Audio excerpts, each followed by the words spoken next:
October 12, 2024, around 9 p.m., Bandra East, Mumbai. The streets pulsed with life as the procession of goddess Durga meandered through its narrow lanes.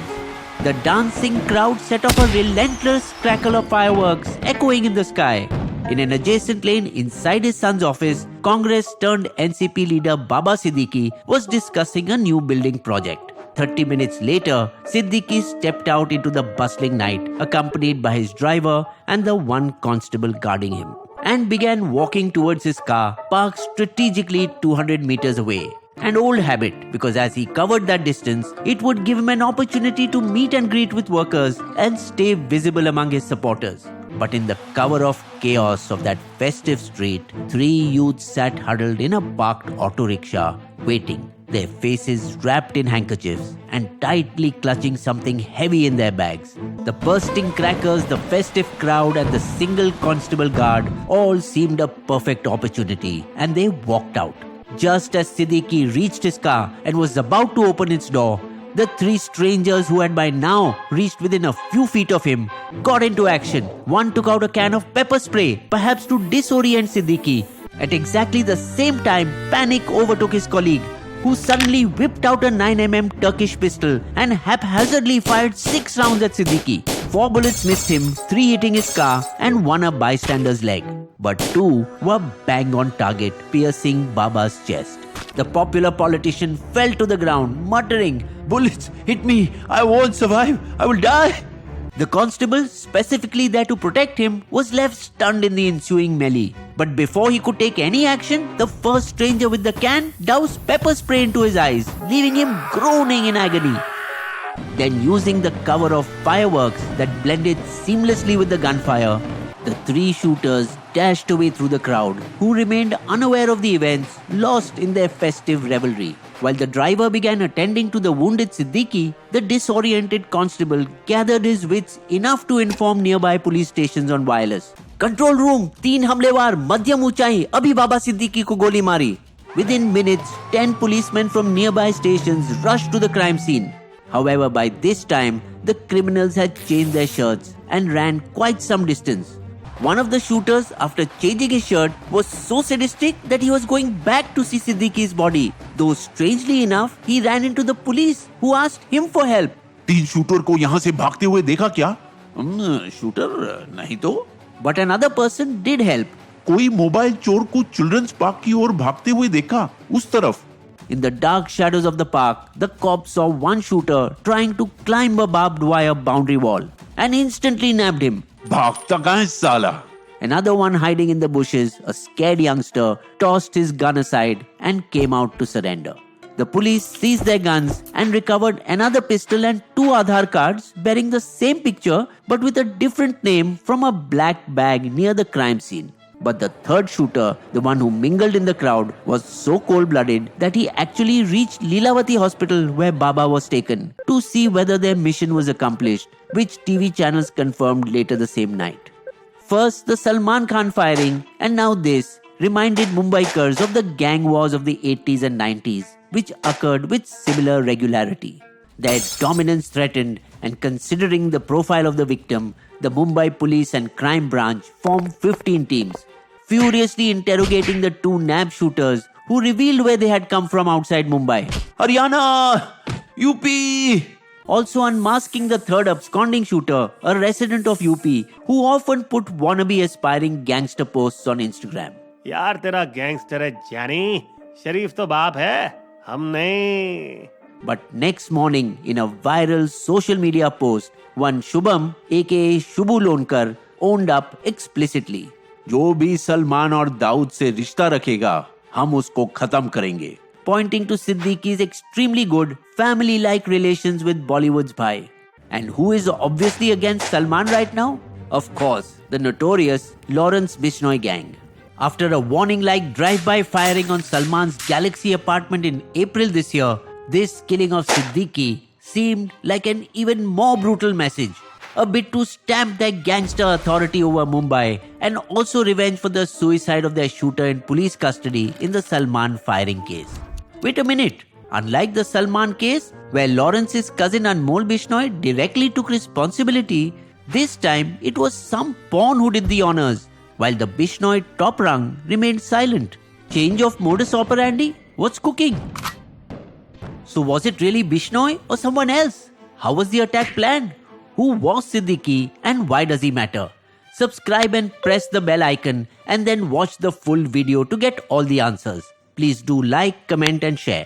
1964. Like so many, 5-year-old Ziauddin Baba Siddiqui and his family came from Patna to Mumbai. Early in his life, during his college days, Siddiqui got actively involved in Congress's student wing, NSUI. From the beginning, he was considered Dildar or kind-hearted, distributing rations in the community during the fasting month of Ramadan. However, it was only after Congress MP Sunil Dutt got impressed by his community work in the 1980s and took him under his wing that he connected with the creme de la creme of Mumbai's top Congress leaders. He literally ruled the trendy suburb of Bandra, first as a BMC corporator, then as a 3-time consecutive Bandra West MLA. But his financial fortunes changed after he became chairman of MHADA, Maharashtra's Housing Development Authority, becoming tight with the now jailed Vadhavans of HDIL, helping them get many slum rehab projects in what many consider a quid pro quo. It is rumored that Baba kept an eagle's eye on all real estate projects in his Bandra constituency and nothing could be built without his knowledge. The most important occupancy certificate, they say, was impossible to get without his nod. A few years earlier, Baba even launched his own real estate firm, which skyrocketed to a 15,000 crore, $2 billion valuation. The Dildar was known for throwing lavish iftar parties that would have many Bollywood A-listers in attendance, adding to his mass popularity. Do you remember the 5-year Cold War between Shah Rukh and Salman in the last decade? It was at one such party where Siddiqui's special convincing powers made the Karan Arjun brothers hug it out and end their bitterness. Then reciprocating Sunil Dutt's love to him, he remained a pillar of support for his son Sanju all through his legal hassles under the Arms Act, and stood by Salman as well after his alleged hit-and-run case, as Siddiqui reportedly was the first one to shelter him and help him legally. So could perhaps Siddiqui's history of Bollywood and Bhai Bonhomie make him a soft target for Bishnoi? Let's see. As Mumbai police began to look for Shubham Lonkar in their criminal records, the man behind the social media post, they were ecstatic to find that he was in jail since January for illegal possession of firearms and involvement in the Salman firing case. But kid you not, the mood turned somber after they got to know that he was released on bail in September and vanished after that. Yet the tenacious police kept tracing his Facebook account and with meticulous sleuthing unearthed its true operator, Praveen Lonkar, Shubham's brother, who was immediately arrested and spilled secrets of the plot that had been planned in a scrapyard in Pune in June, where Praveen instructed the 3 amateur shooters, 50,000 kharcha pani har ek ke liye aur 60,000 bike kharidne ka, and showed them Baba Siddique and his son Zishan's pics. कोशिश करो दोनों को मारने की, लेकिन एक तो टपकना ही चाहिए. Further warning them, ना तो कोई SMS, ना WhatsApp, समझे ना? Because every word spoken on Instagram, every instruction on Snapchat can be made to vanish after a one-time reading, making it impossible to trace. From Pune, the shooters then came to live in a cramped flat in Mumbai's eastern suburb of Kurla. For days, on a recently bought second-hand bike, the trio prowled through Siddiqui's known spots, studying his every move. More players slipped into the scene, this time from Udaipur, bringing in real weapons, 3 pistols and 65 bullets. These were not trained shooters, and the wannabes watched YouTube tutorials to practice shooting with empty magazines. Perhaps that's why the novice shooter got nervous and didn't fire according to plan, missing 4 shots at point-blank range. They had tried to shoot Siddiqui over 10 times before, but were each time thwarted, either by an army of supporters or he just didn't arrive at the scene. 11th time lucky, they were helped by the noise of festivities and lack of people around the politician turned builder. Interrogation and intel allowed the police to arrest the Jaipur gun runners from their Navi Mumbai hideout, which unraveled even more dark secrets. That they were part of a local Nitin Sapre's Dombivli gang who were first given this mission but backed out. इतना बड़ा आदमी है Siddiqui, danger काम है boss, हमसे नहीं होगा. The arrest of the third shooter from UP's Bahraich near the Nepal border in the midst of communal tensions revealed the identity of the mastermind, a criminal from Punjab, Zishan Akhtar, who likely got the supari from one of Bishnoi's men while in Patiala Central Jail. एक वड्डा mission है, ਇਹਨਾਂ ਨੂੰ ਟਪਕਾਉਣਾ ਹੈ. Though again, the system's laxity towards bail meant that he too, like Lonkar, fled after being released from jail around the same time in June 2024 and still remains absconding, almost like a shadow in the night. But are all these red herrings? Could real estate rivalry be the reason for Siddiqui's murder? Because earlier this year, Siddiqui and his son Zishan had been protesting against 2 slum redevelopment projects in the heart of posh BKC. Siddiqui reportedly distributed a pamphlet which asked people not to sign the agreement with a particular developer. So could it be that it was a real estate rival group that gave the contract to Lawrence Bishnoi's gang to execute and it had nothing to do with Salman?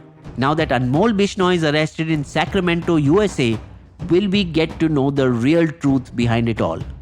Bisbo's limerick. The gangsters have laid down rules to comply. Being a friend of Salman can mean goodbye. But was he an excuse and only a ruse for a new mafia to mark their stamp on Mumbai?